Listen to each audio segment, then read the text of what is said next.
শিৱানুক ধন্যবাদ থাকিল, শিৱানু বৰা ডাঙৰীয়া ধন্যবাদ থাকিল। এইবাৰ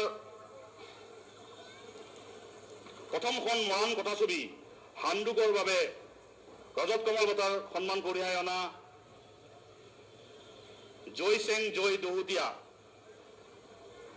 প্ৰযোজক পৰিচালক, চলচ্চিত্ৰখনৰ প্ৰযোজক আৰু পৰিচালক জয় চেং জয় দহোটীয়াক বিহুৰ বাকৰিলৈ আহিবলৈ অনুৰোধ জনালোঁ। এগৰাকী সচেতন ছবি পৰিচালক, ছবিৰ মাজেদি তেখেতে মানুহৰ জীৱনৰ শূন্যতা, অপূৰ্ণতা, অপ্ৰাপ্তি নিখুঁত ছবি দাঙি ধৰি এক কঠোৰ সত্যৰ নিৰাবৰণ কৰি উন্মোচন কৰিবলৈ চেষ্টা কৰে। ফলত তেখেতৰ ছবি হৈ পৰে এখন চিত্ৰ অথবা এখন কঠিন শিলত কটা এক নিৰ্লোভ ভাস্কৰ্য।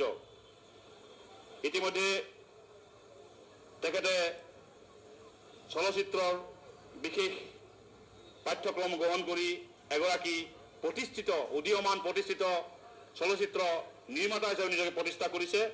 ইতিমধ্যে কেইবাখনো তথ্যচিত্ৰ তেখেতে নিৰ্মাণ কৰি উলিয়াইছে। বিভিন্ন বিষয়ক লৈ, অগতানুগতিক বিষয় লৈ তেখেতে তথ্যচিত্ৰ বা চলচ্চিত্ৰ নিৰ্মাণ কৰা এটা নতুন তেওঁৰ হাবিয়াস আৰু আশা প্ৰকাশ কৰি অহা দিনবিলাকত তেখেতৰ সৃষ্টি আমাৰ অসমীয়া চলচ্চিত্ৰক আকৌ টনকিয়াল কৰি তুলিব, আকৌ চহকী কৰি তুলিব।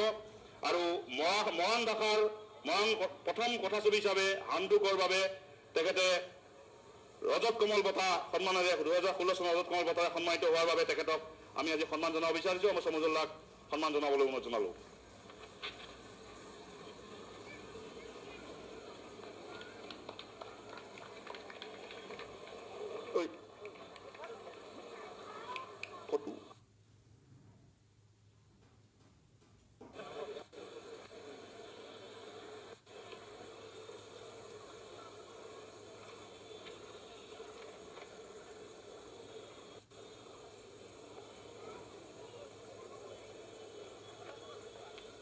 জয় সিং জয় দহোটীয়াক ধন্যবাদ জনালোঁ। এইবাৰ বিহুৰ বাকৰিলৈ আমন্ত্ৰণ জনাইছোঁ অসমৰ এগৰাকী সন্তান, ৰাষ্ট্ৰীয় চলচ্চিত্ৰ বঁটা লাভ কৰি অসমলৈ সন্মান কঢ়িয়াই অনা